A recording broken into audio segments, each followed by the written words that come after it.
All right. So the last question I want you to think about with this warm up and with this scene is, how does the scene contribute to the plot or builds towards a theme, right? So even if you haven't seen the whole series of Cobra Kai and you don't know what happens next, you might be able to gather some of the following things.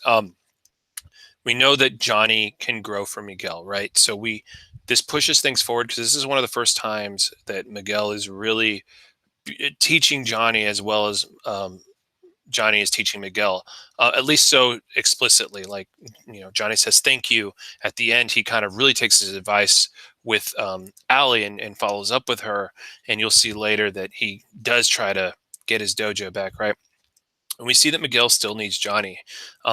Earlier, Johnny and him kind of fight. He kind of blames Johnny for being injured, for being paralyzed, and so even though that's true, Miguel still needs him, and that's shown in a lot of different ways. Not only does he help him walk again, but he kind of says something like, "You're a sensei, you always will be. You need that's your job, is to teach and help people grow." And so he acknowledges that he does still need him. And then Miguel grows, like, literally, right? And figuratively and literally, right? He literally can now walk some more. So there's some physical strength or growth there, or change. But he also kind of learns to stand up to himself, even to his mentor. Like, there are times when you're going to tell me something that if I don't believe is 100% honest to who you are, I'm going to say something about it. I'm going to speak up to it. And he also learns that he's there for Johnny just as much as he's there for them. So there's that real nice change on that. Shows Johnny grow and become the faces fears issue. Just again, we see Johnny's character growth. He seems like such a tough guy throughout this whole show, and even in this scene, he's like, yeah, just fight through it. Don't worry about the girl. Just focus on getting walking. Like, it's so easy to walk when you're paralyzed, which is kind of comical. Um, but then at the end, he faces his fears a little bit, and he begins to, right. We see him reach out to Allie. It's still not honest. It's still not all the way genuine or vulnerable.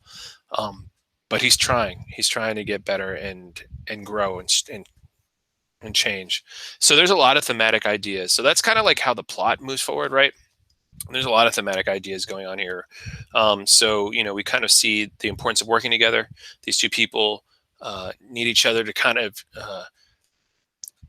be who they are in karate, to work together to kind of help each other figure out their girl problems, their situation with their girlfriends, the student becoming the teacher. That's a classic theme.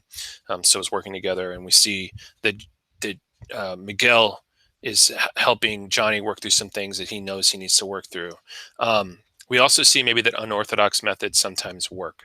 So, like, this whole bringing him up by the harness and, like, just focus really hard on this and you can walk again, even if it's like a crazy fictional thing. In this setting, it shows that it could work, right? He does help Miguel walk by channeling his anger and not focusing that he can't do it and just standing up. So those are just some of the themes I noticed in here. There's also obviously plenty of others. Maybe you could say something about love and how we all are looking for love or something like that, because Miguel talks about that with his ex-girlfriend, and Johnny makes a move at the end to try to reach out to Allie. So those are some things about the theme. So character, plot, theme, right? Kind of how do they all come together?